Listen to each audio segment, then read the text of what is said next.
Let me make sure. You ready to go? Yes. A few steps. Yes. Click right to advance. The button at the top is a. All right, ready to go? I'm gonna do the intro.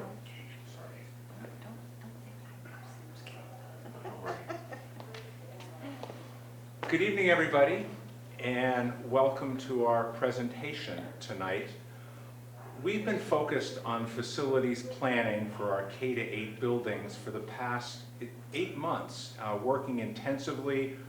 We have a facilities advisory committee working in close partnership with HMFH Architects, who we hired in a competitive process. HMH actually designed Wayland High School, where we are right now, and our advisory committee consists of elected officials, school committee member, select board member, parents, a community member, administrators, teachers. So we have a broad group that's been working with HMFH, and they have examined our elementary schools and our middle schools. They'll talk more about that tonight, about their current conditions, which we know our buildings are older and are aging and are in need of rebuild and repair.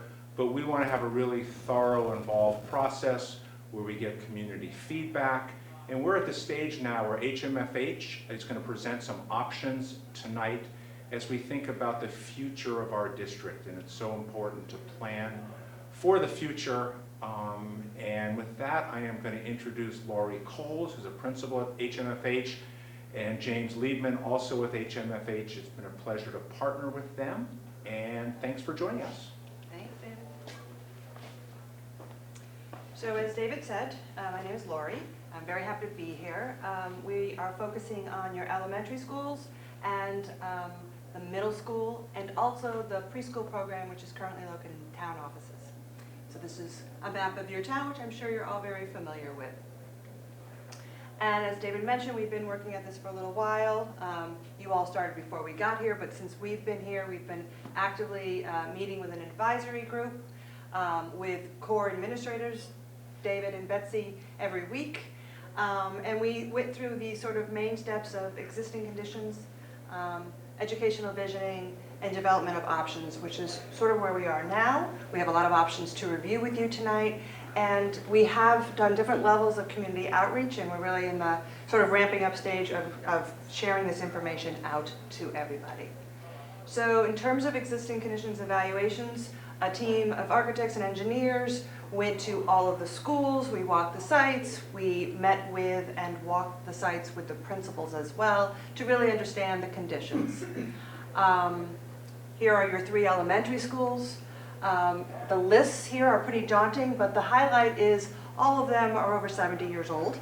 All of them constructed in the 50s, with additions in the 60s and in the 70s, and additional work in the late 90s, including modular additions and modular classrooms, and so on. So it's not for lack of trying, but they are old and will have need for repairs and updates.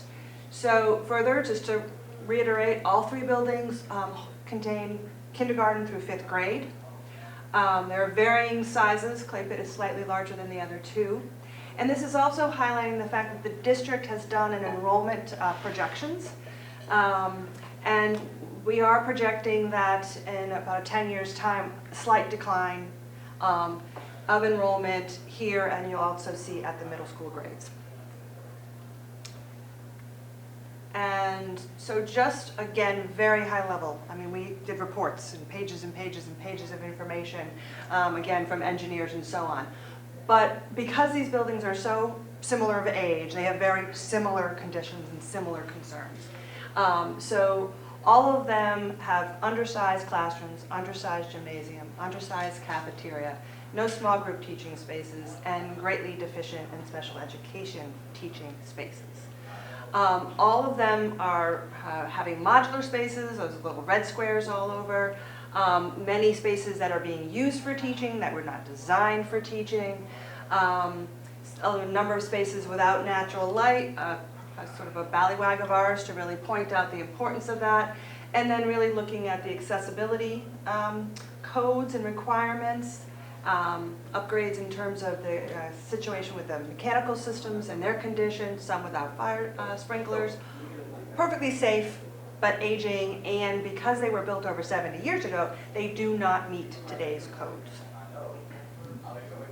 And a similar conversation around the middle school and looking at the middle school condition. Built in the 60s, renovations in the 90s, some more work in 2000 with the addition of the 6th grade wing.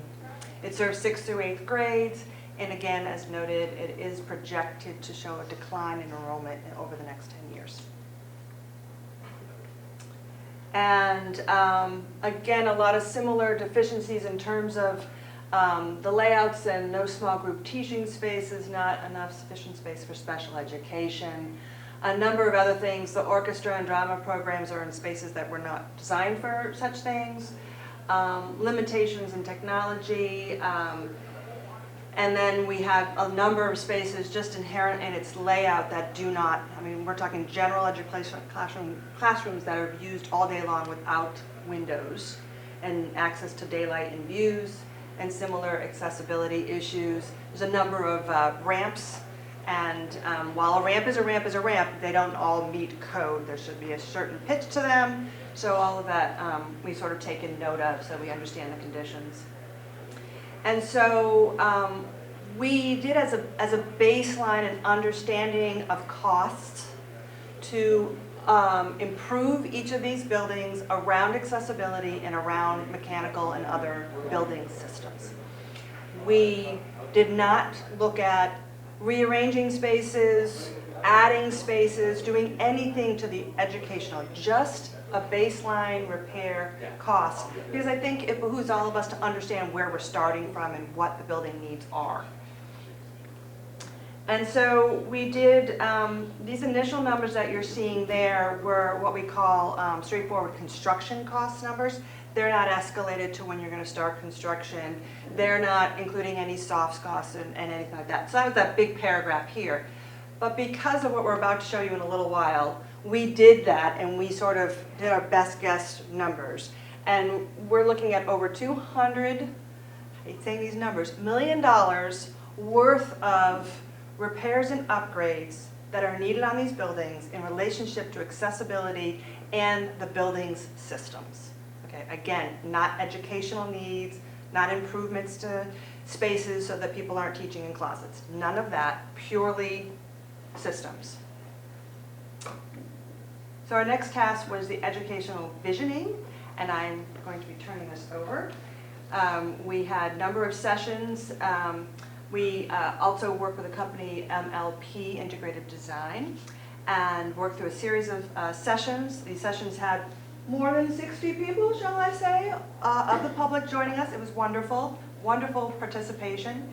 The first one here was really focused on what is teaching and learning in Wayland. The second session was really thinking about what would be the considerations going forward, grade groupings, which really is a big driver to understand where people believe how the grades should be ideally grouped together and what the pros and cons of all of that. And then we had separate workshops with the school administration and leadership team. We called them what if workshops. Thank you. Thank you. Sure. So, changes in education, as part of our visioning sessions, we talked about what's different now compared to when the schools were built in the 1950s and early 60s, as well as what trends do we see continuing in the future. Hands-on and experiential learning. We no longer have classrooms where we have teachers lecturing like I am doing to all of you.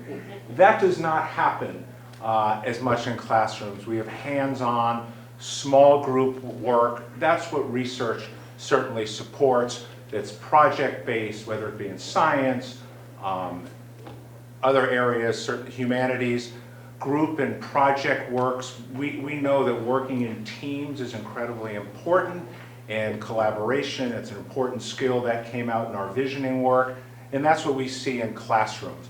Certainly social and emotional learning, very, very important. We want to have classrooms where students can work in small groups, be in circles, collaborate, really important.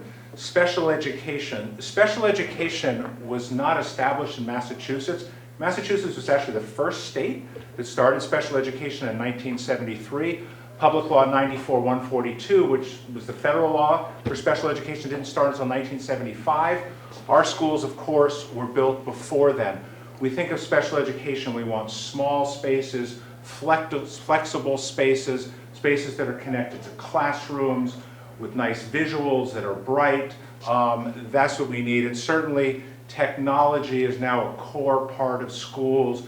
If students, regardless of the technological device, we want it to be flexible because students can work in a range of spaces.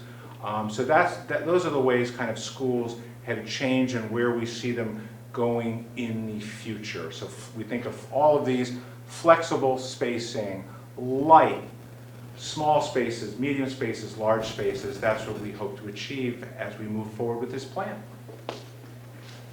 So this next slide, I'm not going to read it, just sums up what our planning teams came up with. We had about 60 parents, educators, community members, and these were some of the themes that came up. I pretty much covered all of them. Interdisciplinary learning. Can you do science in a classroom? Look at this classroom here as we think this is kind of a new school. It's bright, the space is flexible, high ceilings, spaces on the walls, opportunities for hands-on learning, and independent learning.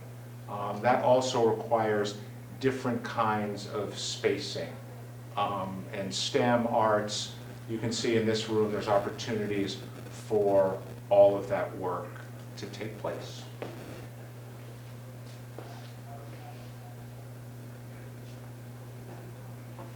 You can take that one, you want me to take it? I think this one I was going to take, that's right. One more for me. As we thought about developmentally, again, working in groups in our visioning sessions, we talked about the differences between pre-K to 2, 3 to 5, and 6 to 8 developmentally.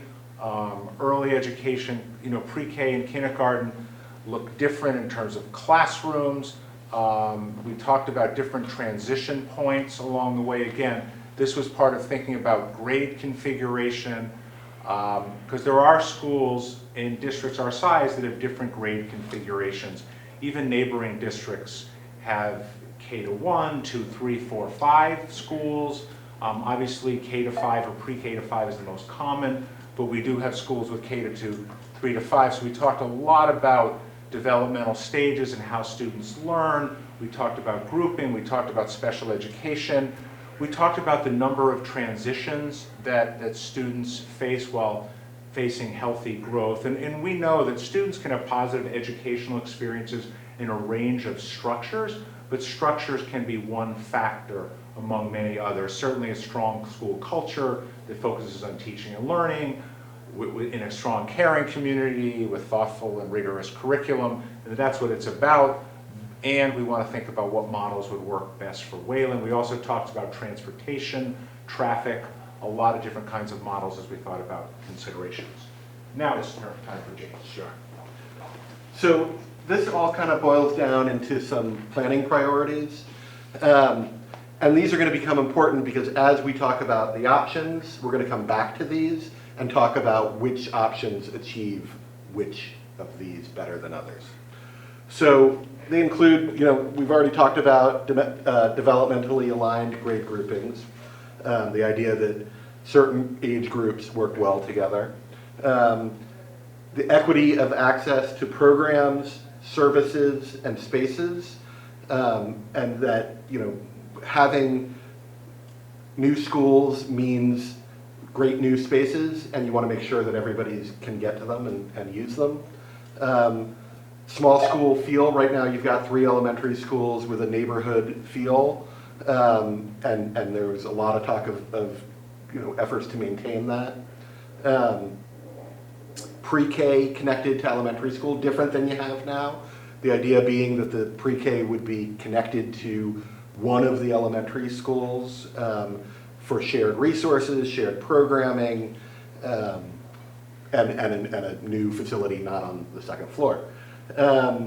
Flexible collaborative learning environments, planning solutions that support the long-term vision. So there's a lot of steps to dealing with pre-K through 8th grade, a lot of buildings, a lot of schools, which options, and you're going to see those soon,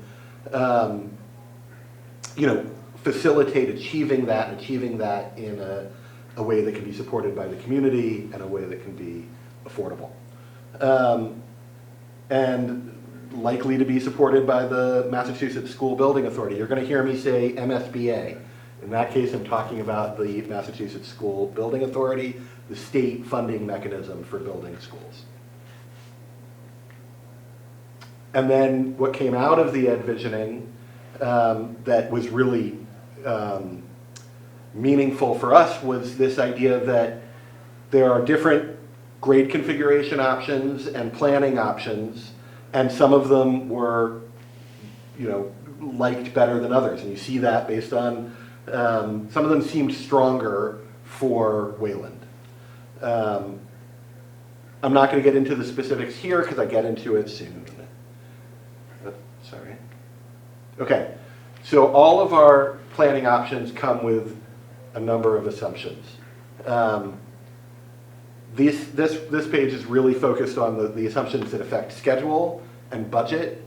Projects, K through 8, will proceed with MSBA funding. That's important because it affects the schedule. The MSBA process takes a certain amount of time, and it can be done faster if it's town funded, fully town funded, but of course then you don't get the funding, and that is a big negative. Projects will proceed sequentially.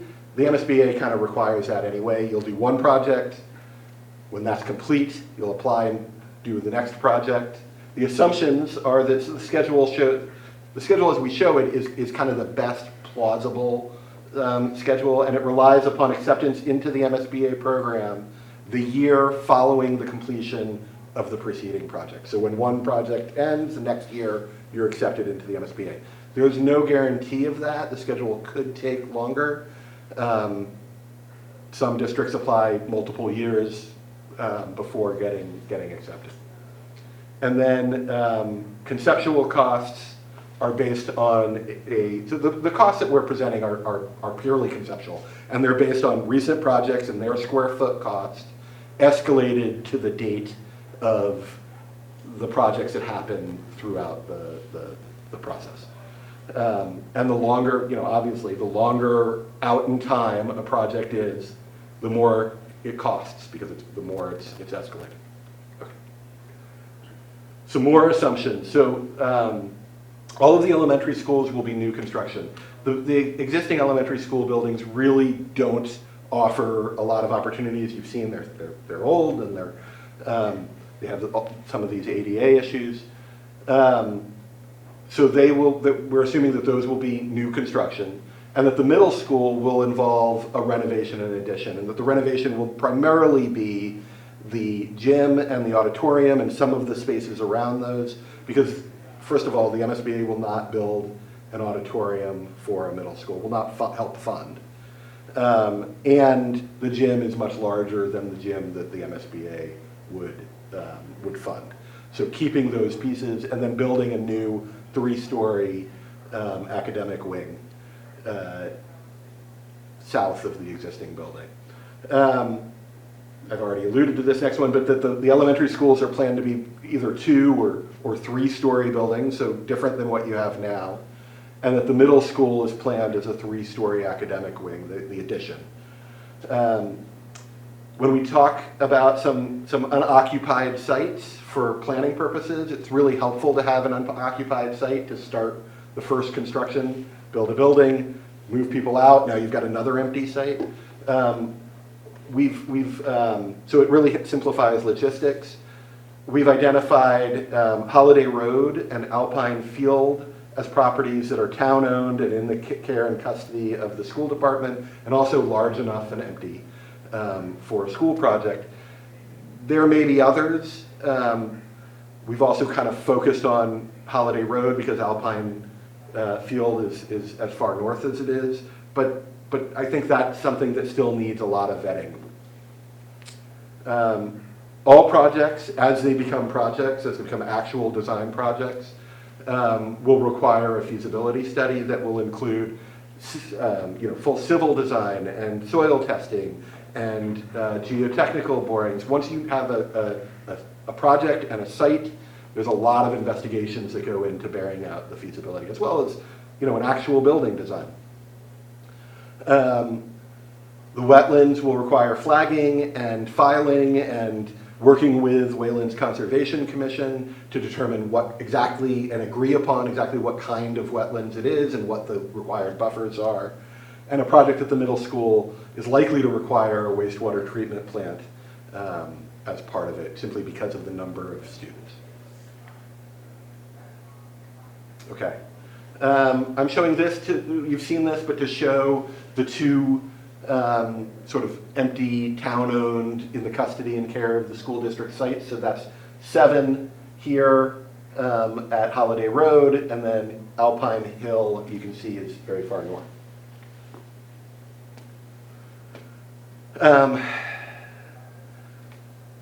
Lori spoke to this a little bit. This shows the existing schools, the pre-K and all the way through the middle school, their existing enrollment, the projected enrollment. That's a 10-year projection coming down somewhat from where it is now, and then this rounded column, these are the numbers that we're planning around.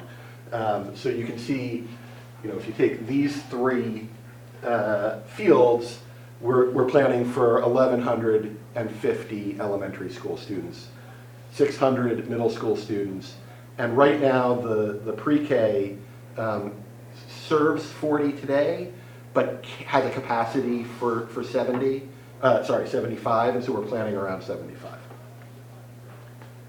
All right, now we really get into the options. There are 5 options that I'm going to speak to. The first one, option A, this is really, what this is what you have now. It's 3 elementary schools, a middle school, and a separate pre-K. Option B is similar, but it folds the pre-K into one of the elementary schools. So it's still 3 elementary schools, one of them's pre-K to 5, the other 2 are K to 5, and then the middle school. Option C is 3 schools. That's 2 elementary schools and 1 middle school, so it's reducing from 3 elementary schools to 2. And again, one of those elementary schools would house the pre-K as well. Option D is also somewhat similar. It's also 2 elementary schools and a middle school. It's 3 schools. But in this one, there's 1 school that's pre-K to 2 for the whole district.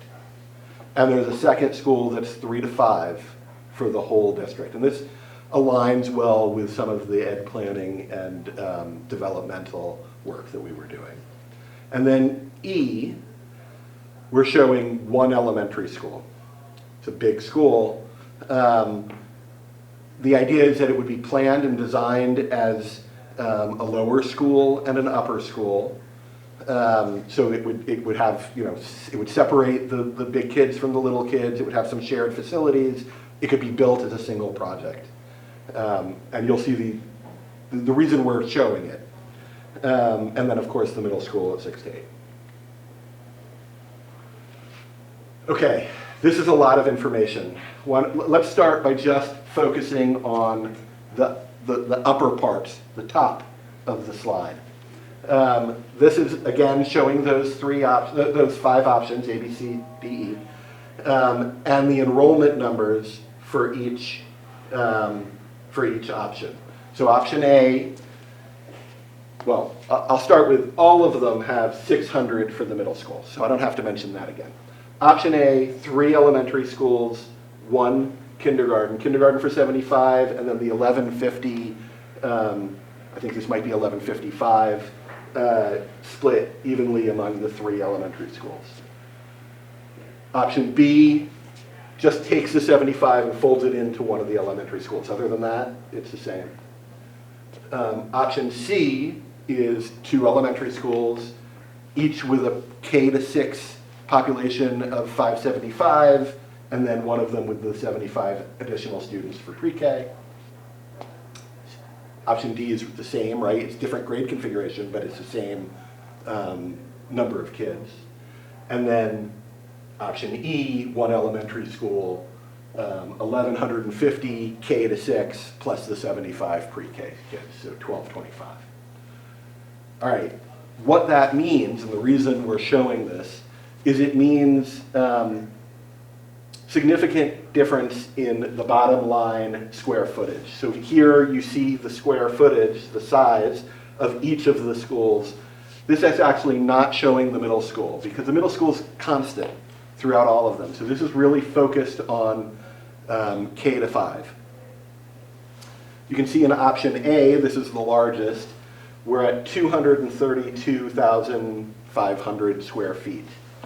And option B, which is really quite similar except for the pre-K is folded in, right? We're at 227,500 square feet. The reason for the difference between those is the efficiency of having the pre-K be part of one of the elementary schools. There's a lot of spaces, nurses and other spaces that don't have to be redundant. And so that's that fairly small savings. I think of this as sort of a very similar set of options. Then option C and D, also a very similar set of options, right? 2 elementary schools, similar in enrollment. The difference really here is in, it's a very small difference at 197,000 square feet and 199,000 square feet, but the difference is really in a couple of redundant special education programs that would be required in the pre-K to 2, 3 to 5 model. And then option E, 2 buildings, 1 elementary school, the elementary school at 175,000 square feet, that's your bottom line. Now, this is important, right? This is a big spread between 232 and 175. This is important because, of course, square footage is dollars, and you're going to see that. Okay. Now we get into the fun stuff. Options A and B. Option A has all of the options have various planning possibilities, ways you could achieve what to build first, what to build second. They yield fairly similar results, but that's why you see 5 or 6 projects. It's 5 schools. So I think for the sake of this conversation, let's think of it as 5 projects. It wouldn't be complete, the whole plan from start to finish wouldn't be complete until the year 2063, 37 years from now. And that, again, that's best case scenario, right? That's assuming that the MSBA accepts each project a year after the last one was completed. And that total conceptual cost is about $900 million. Option B, very similar, but has the pre-K embedded. Let's think of it as 4 projects. Again, there's some planning machinations that could add a project potentially. But it's 4 schools, 4 projects, completed 2058, 32 years, a little bit less at $865 million. All of these options have a sub-option, this alternative. So if 2 of these projects, the 5 here and the 4 there, were combined and you built a middle school and an elementary school on the middle school site, 1 project with the MSBA, they'd have to be connected, they could be run as 2 schools, and you'd maintain some security lines between them, but they would also share some amenities. For option A, it would be 4 projects because that's 1, right? So you're taking the 5 and you're combining 2 of them and you get 1. It would be done sooner in 2058, take 32 years, and cost significantly less at $674,000. If you did the same thing in option B, it's 3 projects. You've taken the 4, you've combined 2. Completed in 2052, taking 26 years and costing about $643 million. Oh, that way. Okay, how does, I talked about the planning priorities. How does these options align with the planning priorities? For option A, it keeps the small school feel, three elementary schools, just like you have now.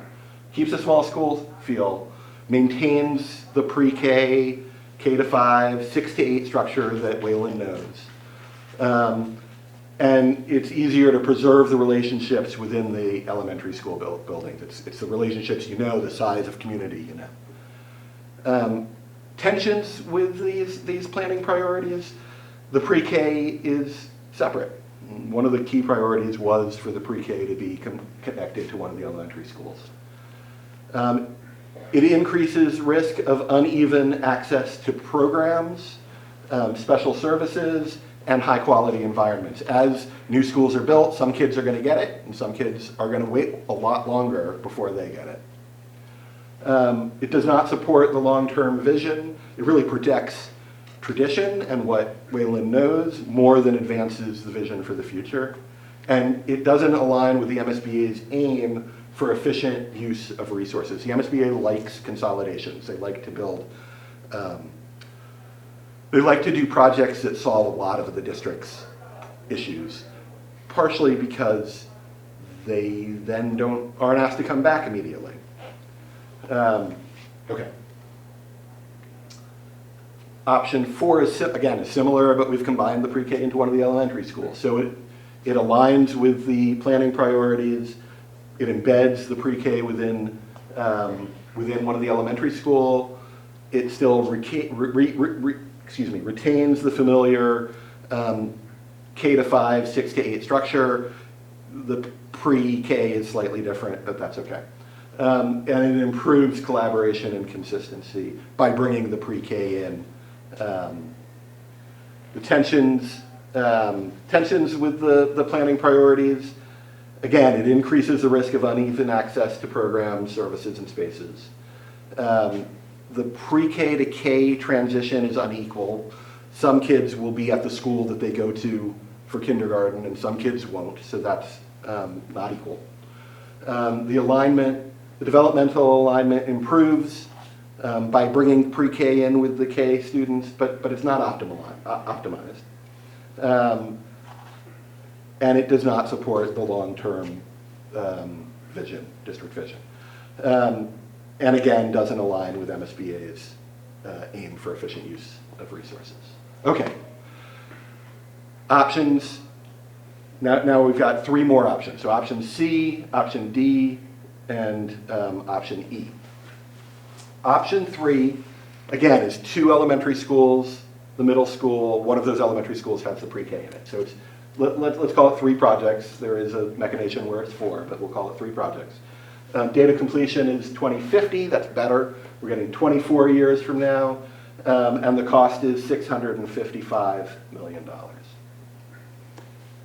Option D, very similar, but there's this grade configuration difference because it's pre-K to 2 and then 3 to 5, 3 projects, 2050, 24 years, $660 million. So very similar, right? These are almost the same. It's all about grades. And then option E, that 1 elementary school option, 2 schools total, is 2 projects. It is completed sooner at 2044, 18 years at $490 million.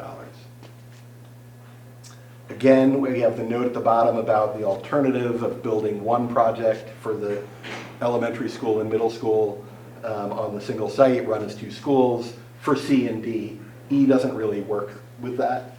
But for C, it would be 2 projects instead of the 3, completed 2044, taking 18 years and costing $517 million. And for option D, that alternative would be the same except $566 million.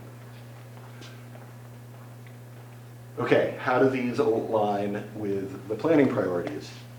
Option C. Fewer schools equals greater equity, greater access, greater and more equal access to resources, programs, and high-quality spaces. It embeds the preschool within the elementary school. It has stronger support of the long-term vision, better staffing and efficiency and collaboration.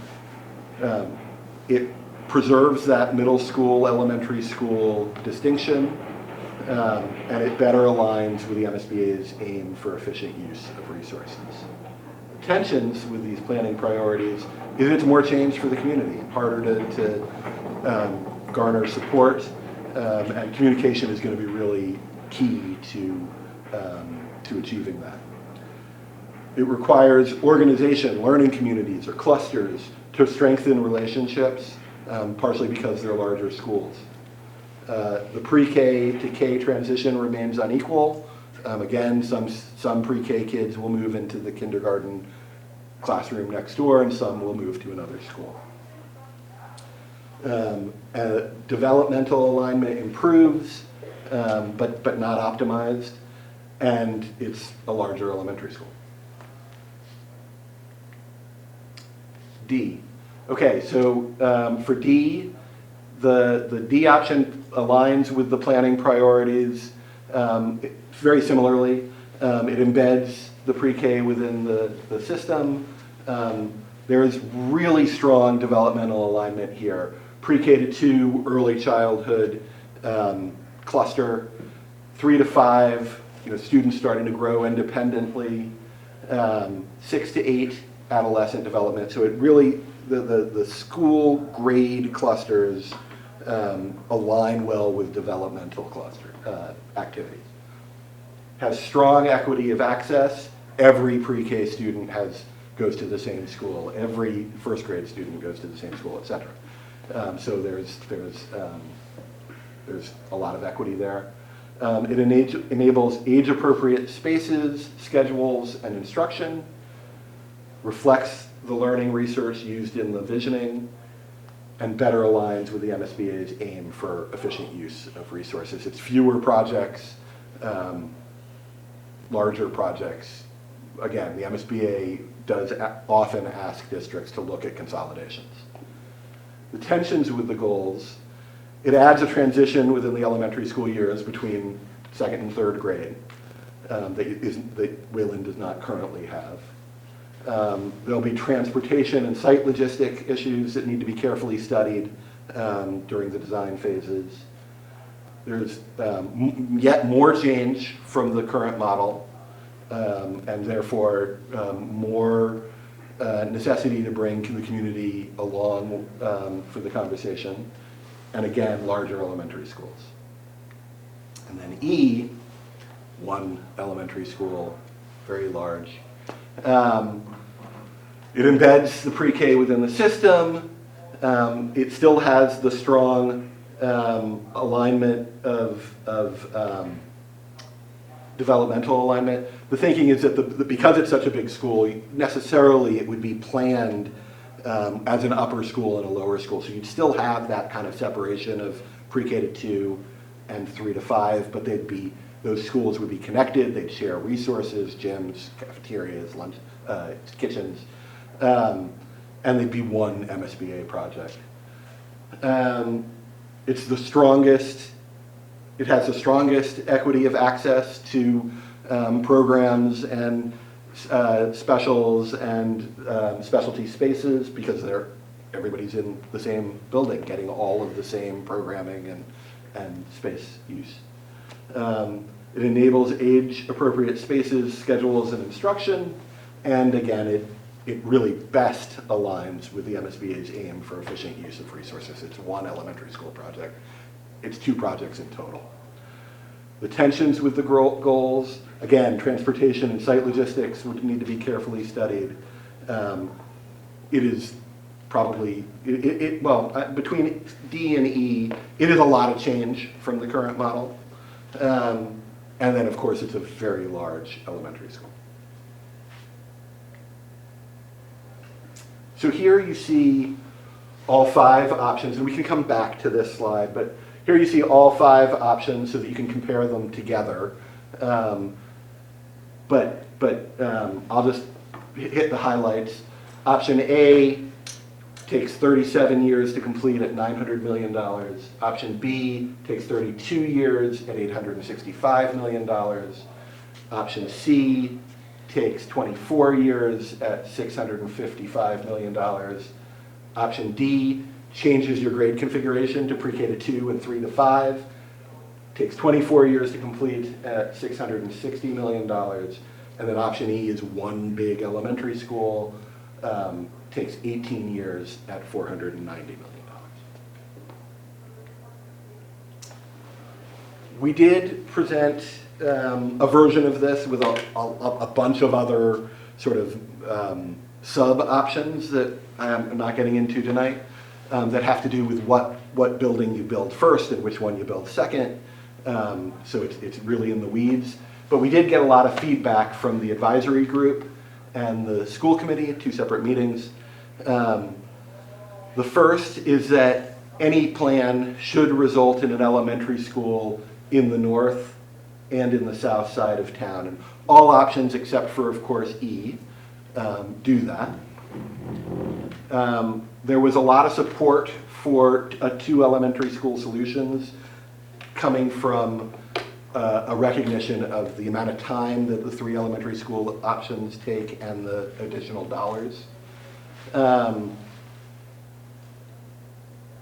There was a conversation around the challenge of gaining community support for change, for going to 2 schools, for changing the grade configuration, and the need for outreach and for talking to the community. Here we are. There was a discussion of this idea of the elementary school and middle school on the middle school site, 2 schools connected, 1 project, and questions of equity. Would that elementary school be different than the other elementary schools that are not on the site? Crowding and separation of young kids from older kids, but obviously it has cost and schedule benefits. There was a discussion of equity of what, so this is where E actually came from. There was a discussion of sort of the equity idea that there's an elementary school in the north side of town, 1 elementary school for everybody, a middle school in the south side of town for everybody, and the high school in between. And that, so everybody gets the same educational experience. And it's kind of, some people have to go this way for some years and that way for the other years, so there's equity in that. There was a lot of support for pre-K in the elementary schools, so not option A's.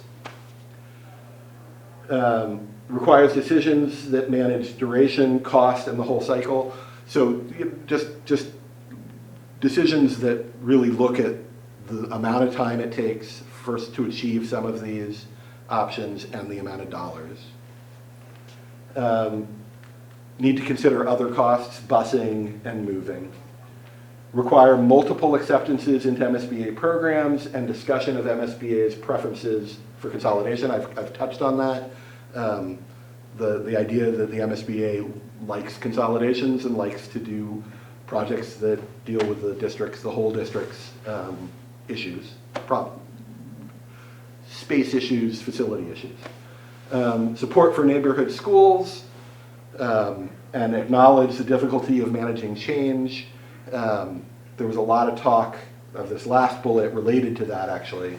Sort of a recognition that change is hard, but then it becomes normal, right? That once enacted, the next group of students know that is what they know.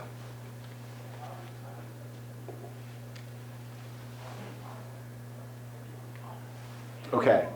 I'm going to end with a little bit of information about the MSBA process. It's a little bit hard to see. This comes from the MSBA's website. But I want to talk about what it entails and how long it takes. So you start with an application to the MSBA for a specific school. You pick your priority school, and you apply to the MSBA. and that's called submitting a statement of interest. And they get a bunch, 60, 70 statements of interest a year. They review them. They often go out and tour the schools. I'm not sure if they do all, I don't believe they do all of them, but some segment of them. And then come December, they accept 12, 15, somewhere in there, it varies. And then if you didn't get it, you apply, often districts apply again the next year and the next year, and eventually, hopefully get it. Once that's accepted, once you're in the pipeline for a project, right? We've been looking at these options made up of multiple projects. But once you're in the pipeline for one project, you start what they call modules, and there's 8 modules. The first, and it's just a word, but the first module is really preparing to start a project. You do some legal work with the MSBA, you form your school building committee, which is made up of community members and local politicians and David and the principal, staff, and anyway, that's part of that process. There's an educational profile and enrollment process, so you agree what enrollments you'll study for the MSBA. So you could study 3 schools at 350 students, and another enrollment option you could study would be 550. The idea with this study is that maybe Wayland has made some determinations on that, which we think the MSBA would really like. They're going to be very happy that this study has taken place and that you're ready. There's maintenance and capital planning documentation and local authorization for funding. And that funding is through schematic design, which is called Module 4. So it's only partial, it's the beginning of the design funding. Then you hire your OPM, your owner's project manager, and your architects. So those are modules 1, and module 2 is forming the team, hiring those consultants. That takes about a year and a half. There's a lot of variability in that, depending on when the MSBA asks you to start. And I think varying other things, but it's about a year and a half. Then you have an architect on board and an owner's project manager, and you get down to the work of designing a building, beginning to design a building. Module 3 is feasibility study. There's 2 parts to it, but there you're narrowing in and deciding upon your enrollment. You're deciding upon your site. You're studying options for new versus new and reno, or additions and reno, and you're honing in on a single project that's feasible, buildable, and has community support. Schematic design, you develop that. So that's module 4, schematic design. Your committee, your community, and your architects, your consultants, develop that option into a plan and materials and something that can be priced by a cost estimator, a design that can actually be priced by a cost estimator with contingencies for unknowns, because there's still a lot of unknowns, but something that can then go to vote. So module 5 is funding the project. That's when the town votes on the big funding, the funding for building a building. That's another year and a half. After that, things get a little simpler. There's module 6, which is detailed design. There's a couple of phases of that, but that's about a year and a half. And at the end of that, you have bid documents. You can go out, hire a contractor, and start construction. That's another year and a half, approximately. Construction could take 2 years, depending on the complexity and phasing. If it's a complex renovation project, it could take longer, or a complex phased project, it could take longer. And then module 8 is close out, and that's a process with the MSBA. So,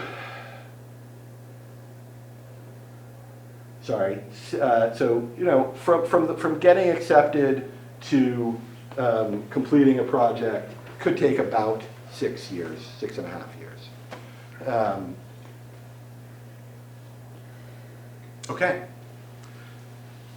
With that, that's what I have. That's great. With that, We'll see if anyone has I'd like to open up for questions. questions. Yeah. We're privileged to have a number of our advisory board members here. Select Board Member Bill Whitney, School Committee Member Kate Sambuco, Assistant Superintendent Betsy Gavrin, Community Member and longtime School Committee Member Jeannie Downs. So we have lots of people here. I'd also like to recognize our State Representative David Linsky, who knows a lot about the MSBA and a big supporter of the Wayland Public Schools. So anyone here have questions? We'll have lots of opportunities for community questions and engagement because these are really important decisions for the future of Wayland. I think one thing I would add about our advisory committee is everyone agrees that we need to do something, that it's time to address the future in terms of our school facilities. The question is, what is the plan and how do we move forward with it? I should also add that the MSBA cares a lot about a thoughtful planning process, which is why we're so privileged to work with HMFH. So anybody have questions here? I do. I have a question about option, I think it was D, on developmental cluster. Have there been studies done on that and how effective it is with education? Are you talking about grade configuration? Like the K to 2 versus 3 to 5? Yes. So I'll talk a little bit about that. It's, you know, and I alluded earlier to, if you look at what's most important in a student's experience, quality of the teacher, curriculum, social and emotional support, a range of student support services, that's really most important. And there isn't necessarily definitive research because the way we measure, you know, if you think about how you evaluate schools, often it's on things like test scores and MCAS. And I can look at schools, peer districts that have different grade configurations, and you don't see real differences in that area. So it's really about what works for the community. And then there are other factors, like we know that, you know, larger schools can be helpful in terms of programming. For example, right now we're focused on co-teaching in the elementary schools, and you need a large enough cohort to have co-teaching. So sometimes schools that are too small don't have certain resources like full-time psychologists or social workers, depending how small they get. So I wouldn't say that there's, you know, consistent research that students can have positive experiences in a range of grade configurations. Sure. So I did have a couple of questions, but I did want to first acknowledge, like, this is a huge undertaking, and I just want to commend all of you because there's so much more to this than I would have ever realized. So kudos to all of you for getting this far. And I will tell you, Heather, one thing, it is possible to actually, and David Linsky knows this, our state rep, who also represents Natick, is like, you can get through, it does work. Like I've actually started a process with MS, you know, all the way through, and been there and opened schools, and it is possible, but it takes, sometimes remarks say like, doing this takes like, I remember one speech I gave at an opening of school, and I said, this took blood, sweat, and tears. And people involved had all of it. Yeah. But the reward in terms of planning and building for the future is usually always worth it. Yeah. So I haven't even answered your question, so go ahead. No, but that was a great lead-in. Because one of the things that I did get a little taken aback by was the amount of time. And I know that that was with multiple schools. So it's kind of a two-part question, because one note is that if it's going to take 37 years at the upper end for some of these, what does the future of learning look like in 37 years? Because it might be very different than what the plan starts as. So will there be adaptability, like in the planning process, if we get 37 years from now and it's like, oh, wait a minute, like all the standards have already changed now, you know? And to that same point, with the middle school, I see you smiling, so. Yeah. But with the middle school particularly, if that one is just up for an addition, the age of that school, by the time that's up for renewal, what's the thinking behind just adding something on that's then the main building going to age by the time it's up for, you know? I'm going to give a short start, and I'm going to set it up for James, because he's raring to go. So a couple of things. The reason there's different ways of planning, these projects are all assuming funding by the MSBA. And as James alluded to earlier, you can only do even any part of the process one at a time. Now, there are districts, and I've been a part of one, who decide to do non-MSBA projects, where sometimes you can do more than one at a time. The challenge with that is the cost. And every community has to make decisions about cost. Part of the issue with cost is inflation. So the longer it goes, costs go up because we know they only go in terms of construction in one direction. And then I'm almost done. That's all good. But part of the problem is I have been at so many community meetings in my past, I have like ready-made answers for you there, Heather. So another question, your question about, changes. So part of the process is we do this envisioning to predict what the future will look like. I think, I think schools that were built, in my experience, where it was really hard, schools that were built in the 1960s, open classroom was a model during the 60s. The middle school, of course, I look at Betsy, was an open classroom school. That fad was very, very short. So as a result, schools that were built in the 60s have lots of issues with noise and walls. So that can happen. I'll let James answer what you do about that because he knows. That's I'll smart set too. the context, toss it to James. Yeah. Well, to your question of what happens when you get to the middle school and it's 30 years down the road and education has changed, each project, right now we're talking about planning options that involve lots of projects, but each of those projects within each option will start with educational visioning and programming. What we've done allows us to get to the point where we can plan, but all of that will get refined at a project-to-project basis. Does that answer your question? Yeah, I think so. And I mean, anecdotally, to me, if it's, appropriate, but the time and cost on the lower end, to me, as a, taxpayer who has kids in the system, I'm all for that. So, as long as it supports what we're all trying. It might be interesting to say how much, to talk about how much the MSBA funds of the total cost, roughly. Do you know what your percentage is? It's a town by town. I think probably in the 30s, and I don't know exactly.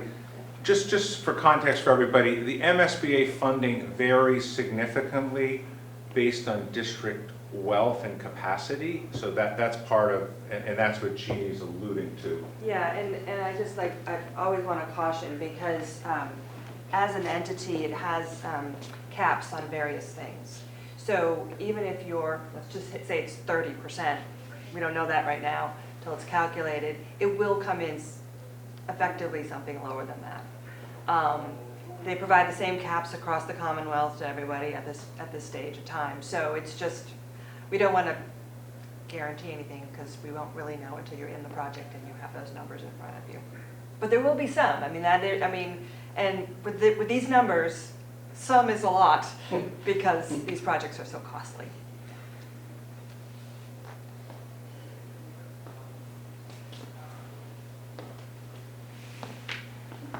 We will have a lot more opportunities for questions. I know our school committee is really committed, as we all are, to community engagement because these are such important community decisions. So stay tuned. We will communicate about next steps in terms of the process as we move forward, narrowing down the options and thinking what's best for Wayland. So thank you so much for joining us. We look forward to continuing our work on this important district and community goal. Have a good night, everybody. Thank you.